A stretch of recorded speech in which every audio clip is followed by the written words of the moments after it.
Hey Chiefs Kingdom, big show for you guys on today's video. But first, want to remind you guys, if you haven't already, subscribe to the channel. This is the time to get in because the offseason is ramping up and the 2021 season is just around the corner. We are closing in on 17,000 subscribers thanks to you guys. I want to get to that number by the end of this week. So hit that big red button and subscribe. The latest news and rumors every single day almost at this point. So go ahead and subscribe.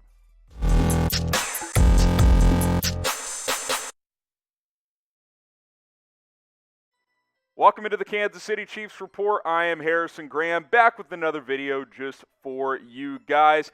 The Richard Sherman rumors are back following the departure of Bashaud Breeland. Fan-sided pushing this idea of bringing Sherman to Kansas City. Now, he's certainly a player we have talked about before, and a player I have explored bringing to the Chiefs as well. We should acknowledge that he's not a perfect scheme fit with the Chiefs. He doesn't really fit what Spags likes to do in their secondary, but that doesn't mean you shouldn't take a look and at least have some interest in the veteran cornerback. I thought they should have brought back Bashaud Breeland, especially for just $4 million, which is what he got with the Vikings, but that ship has sailed. If you want to add another corner, it's going to have to be someone else. Now, in 2020, Sherman didn't play that well. That's just a fact of the matter. Only played in 5 games, dealt with multiple ankle injuries, but when he was on the field, the coverage stats aren't good. I mean, 21 completions on 29 targets toward him. He gave up 4 touchdowns, had 1 interception, but only 1 pass breakup. He was not the same player a year ago. Now, I tend to think it was due to injuries. In 2019, he was still really good. I'm not opposed to Richard Sherman. I'm okay with bringing him on board, but I think we need to understand expectations here. If you think Richard Sherman can come in and be a number 1 cornerback, you're just living in the wrong year. It's not 2015 anymore. Like, can he come in and be a solid CB2? I think that's very much a possibility. But in all reality, Bashaud Breeland's a better player than Richard Sherman at this point. That's just a simple fact of the matter. So we'll see what happens here. Again, not opposed to bringing him on board, but I would guess the Chiefs are leaning against it at this point in time.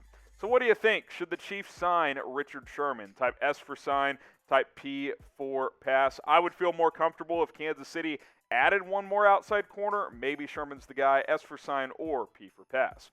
Now, Richard Sherman is 33 years old. Obviously, he's always had great size. He's always had good coverage skills throughout his career. I've long wondered, could he transition to being a safety in the latter part of his career? We know this about Sherman. He wants to contend. He wants to play with a winning culture for 2 or 3 years, and then he's probably going to retire. That's kind of what he said and hinted toward this offseason. You look at how the depth chart sits now without Bashaud Breeland. I think L'Jarius Sneed elevates to CB1. I've got Charvarius Ward as your other outside corner with Rashad Fenton in the nickel. Obviously, DeAndre Baker's in the mix. We'll see if Mike Hughes or Bo Pete Keys are players that can work into this secondary. But Charvarius Ward struggled last year. I have concerns with him being your other starting outside corner because last year you had more insurance with Sneed playing well as a rookie, with Fenton as a guy who could rotate in. But now that you lose Breeland, if Ward struggles or if Sneed gets hurt, you're really in a pickle at that cornerback position. So I would feel a lot better if the Chiefs brought in another corner. Doesn't have to be Richard Sherman, but I would like to see someone else get on board. Do you trust Charvarius Ward? Type Y for yes, type N for no. Before last season I did, but kind of let us down a year ago. You can't, or let the Chiefs down. You cannot deny how he played in 2020. Y for yes, N for no. Do you trust Charvarius Ward? Now, we have Chiefs training camp hats available for you guys. Just hit the shelves with our partners, Fanatics, and you can get some today at chatsports.com/ChiefsCamp. The training camp hats, much cooler than this year's editions of the draft hats. So maybe you held out and saved a little cash for these because these are a whole lot better. You got the flat bills, you got the curved bills. Either style is available for you guys, not just the ones we're showing you. And hey, it's getting hot. It's summertime. We got bucket hats available if you're trying to avoid that neck sunburn. My neck got absolutely torched on the golf course this weekend. Get one of these bucket hats and you will be good to go. Chatsports.com/ChiefsCamp. That link will be in the comments. It'll be in the description. Get yourself a Kansas City Chiefs training camp hat today. Let's talk about the Chiefs' offensive line here on the Kansas City Chiefs Report by Chat Sports. Pro Football Focus released their O-line rankings heading into the 2021 season, and they've got Kansas City with the 7th best group in the NFL. And, for you casuals watching, you're like, oh my gosh, after that Super Bowl performance? Well, that's why Brett Veach revamped this entire group this offseason. He got rid of older guys who couldn't stay healthy, but obviously had great careers like Mitchell Schwartz and Eric Fisher, and he got younger and better on this offensive line. I think this O-line is shaping up to be one of the top units in the league for quite some time, not just for this year, but for the next several years in the NFL. This O-line has major potential. I'm talking best in the league, if not at least top 5 in the league potential. I think it can be really, really good if a couple of things fall into place. You kind of look at it here. Think about the additions here from left to right. You got Orlando Brown now. You signed Joe Thuney. You've got 2 good options at center, Austin Blythe and Creed Humphrey. Long-term, Creed Humphrey is going to be the guy there. 2 vet options in LDT and Kyle Long at right guard, and 2 options at right tackle, and Mike Rimmers and Lucas Niang. And I continue to hear good things about Trey Smith as well. You go 10 deep on this O-line. That's pretty darn impressive after what we saw in the Super Bowl a year ago. How about this? Do you think the Chiefs have a top 5 O-line? Type 1 for yes, type 2 for no. We haven't seen this group play together yet, so maybe that's a little bit premature, but I think the potential is definitely there for this offensive line to be fantastic. And if that's the case, how are you going to stop this offense? I mean, it's going to be very, very difficult for these other teams to pull it off. 1 for yes, 2 for no. Do the Chiefs have a top 5 offensive line? I mean, you think of some of the changes, right? Joe Thuney hits the market. You give him the bag. 5 years, $80 million. He was the best guard available. Fantastic pickup for Brett Veach, one of his, if not the biggest free agency splash. Then you go out and trade for Orlando Brown, who wants to play left tackle full-time. Chiefs are like, hey, we cut ties with Eric Fisher. We'll go trade for you. And by the way, they did it without even having to give up too much. They got a second-round pick back. Sure, they gave up their first-round pick, but you get a second back, you get a sixth back, while giving up a first, third, fourth, and a fifth. I thought that was really good value for Kansas City as well. You bring back Kyle Long, who's had nice reviews coming out of OTAs. Sat out last season after a few years of injuries with the Bears, but still 32, cheap one-year deal. I think he can compete and potentially start at right guard.